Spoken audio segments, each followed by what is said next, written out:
Bonjour à tous, bienvenue sur ma chaîne. Aujourd'hui, je vais vous parler du détecteur Garrett AT Pro.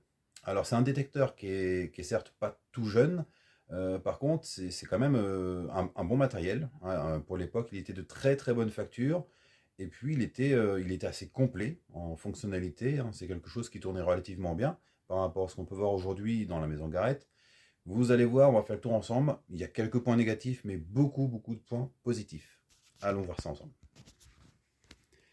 Alors, le voilà, le petit Garrett. Enfin, je dis le petit, c'est quand même bon, c'est quand même pas si petit que ça, hein.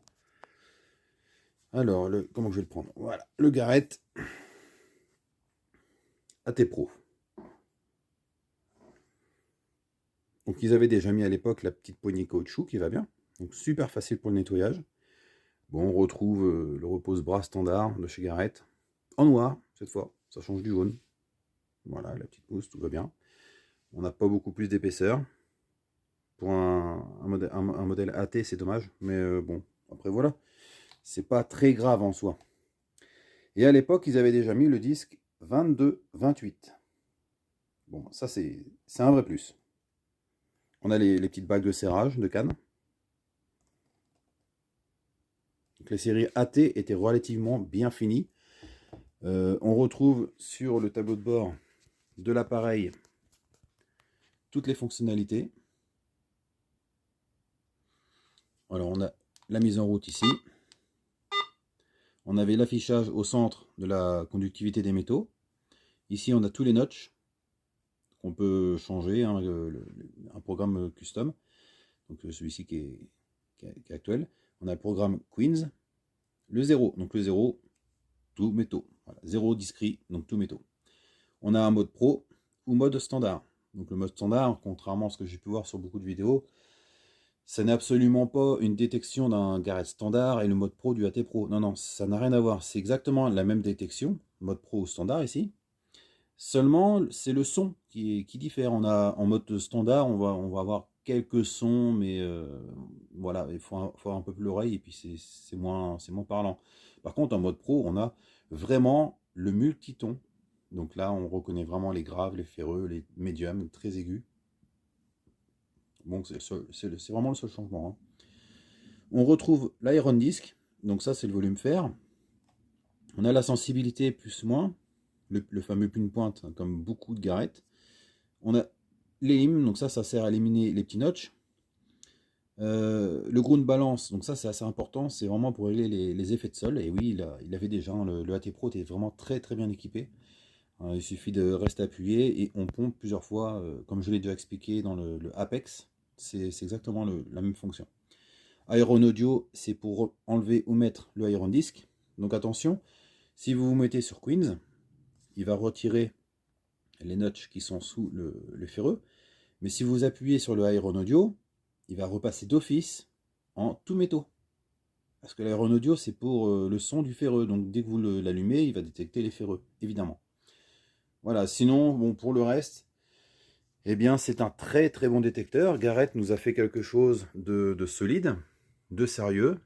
Bon, ils ont toujours pris cette fameuse canne en S, hein. Ils adorent cette canne-là, hein.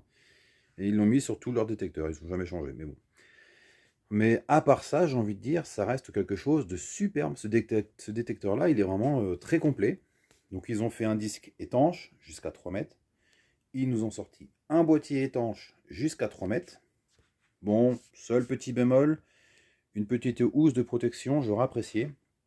Non pas pour les éclaboussures ou autres, parce que le boîtier est étanche, mais pour le plastique de l'écran, pour éviter les rayures, voire les cassures. Ou même de casser le rebord s'il tombe. Parce que le rebord est en plastique transparent. On le voit là, donc c'est souvent leur maladie, ils cassent, hein, dans les coins. Donc voilà, pour le Garrett AT Pro. Mais sinon, mis à part ça, c'est vraiment un très bon appareil. Le poids est un peu gênant. On est quand même sur un détecteur qui fait 1,4 kg. Donc 1,4 kg, c'est pas énorme, c'est pas la mer à boire. Mais au bout de quelques heures, on a tendance à sentir un peu la douleur. On est obligé de changer de bras ou de faire une petite pause.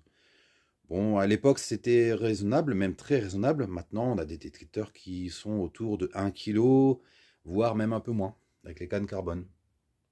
Mais bon, voilà, pour le prix, j'ai envie de dire, c'est tout à fait honnête. Un détecteur de cette gamme-là, parce que le AT Pro, il faut le dire, c'est un véritable tout-terrain. De toute manière, ils l'ont marqué partout tellement qu'ils sont fiers d'eux. All-terrain. Donc là, c'est vraiment tout-terrain. Et quand on dit tout-terrain, on entend aussi sable sec et sable mouillé. On a juste à bien régler le ground balance et retirer un petit peu de sensibilité.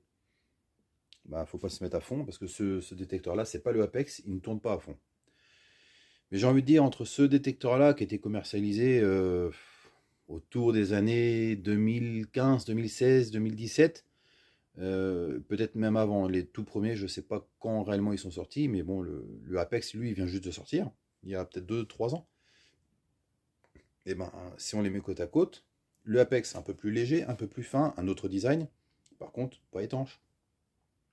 Quelques gadgets supplémentaires, mais si on les compare tous les deux, bon bah le Apex, il paraît un peu ridicule à côté de celui-ci. Voilà. Bon bah sinon, pas grand chose de spécifique. Ce petit disque là que j'avais en option, le Garrett Super Sniper AT. Donc disque très petit. Bon, il n'est pas si fin que ça. Il est assez épais. Et très très précis pour les petits bijoux, petites pièces, sable fin. Ça, enfin voilà, vous pouvez chercher. Bon, en forêt, c'est pas son terrain. C'est plus pour la plage. Donc, le Super Sniper AT Pro. Il a son petit protège qui va bien avec. Et l'avantage, c'est que ça ramène le détecteur à un poids de 1,1 kg. Donc ça, c'est quand même pas négligeable. Ensuite, qu'est-ce que je pourrais dire? Le Garrett AT Pro, alors à l'époque, il coûtait 699 €. Donc aujourd'hui, c'est un détecteur qu'on peut trouver à beaucoup moins cher que ça. C'est un bon appareil, il tourne à 15 kHz. Et puis bon voilà, sinon au niveau fonctionnalité, il est vraiment, mais vraiment complet. Alors pour le Garrett, pour le AT Pro, beaucoup vont dire que le AT Pro, c'est un matériel qui a vieilli, c'est un matériel qui coûte encore cher. Eh bien, j'ai envie de répondre à ces gens-là, il coûte cher, mais pas tant que ça. Parce que si aujourd'hui on veut un détecteur tout terrain, c'est-à-dire vraiment tout terrain possible, y compris sable mouillé, il n'y en a pas tant que ça, déjà pour commencer. Et en plus, en détecteur milieu de gamme, eh bien, le peu qu'on peut trouver sur le marché sont assez chers. Le AT Pro, aujourd'hui en occasion, on peut le trouver autour de 350 €, voire 300. Mais il faut qu'il reste quand même en bon état. Hein. Eh bien, pour trouver un détecteur valable à 300 €, à part un détecteur de débutant, il n'y a pas grand-chose.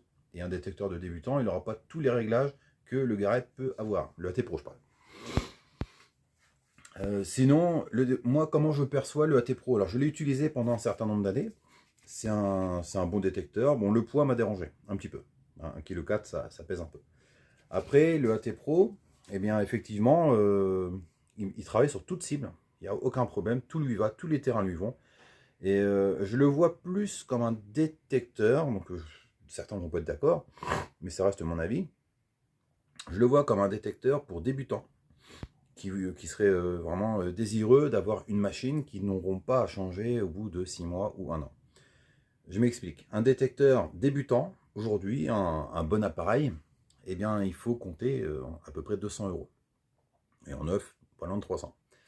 C'est un détecteur, évidemment, on va pouvoir apprendre facilement, on va pouvoir détecter de façon assez efficace, très rapidement, sans se prendre trop la tête avec les réglages. Le souci, c'est que le jour qu'on a un bon détecteur qui nécessite des réglages, eh ben, on galère un peu parce qu'on a pris des mauvaises habitudes. Je pense, à mon goût, aujourd'hui, il vaut mieux investir 300 €, non pas dans un neuf, mais dans une occasion comme le Garrett AT Pro. On en trouve en très bon état. Moi, celui-ci, je vais le revendre. Il est en excellent état, proche du neuf. Et l'avantage, on peut se familiariser très rapidement avec le détecteur. C'est pas complexe, pas du tout. Il y a la notice fournie avec, évidemment. Et les réglages sont tous accessibles. On peut utiliser les modes usine déjà existants, évidemment. Et on peut aussi améliorer tous les modes possibles. On a des segments qui permettent de jouer sur la sensibilité. On a un indice de conductivité de 0 à 99. Donc ça, tous les détecteurs débutants, je veux dire qu'ils ne l'ont pas forcément. On a plusieurs disques qui vont dessus. Donc ça permet aussi d'avoir plusieurs disques pour faire plusieurs terrains. Pourquoi pas. Et en discrimination, sur le AT Pro, on a quand même 40 niveaux de discrimination. Donc ça, c'est quelque chose qu'on ne pourra pas trouver sur un détecteur de débutants.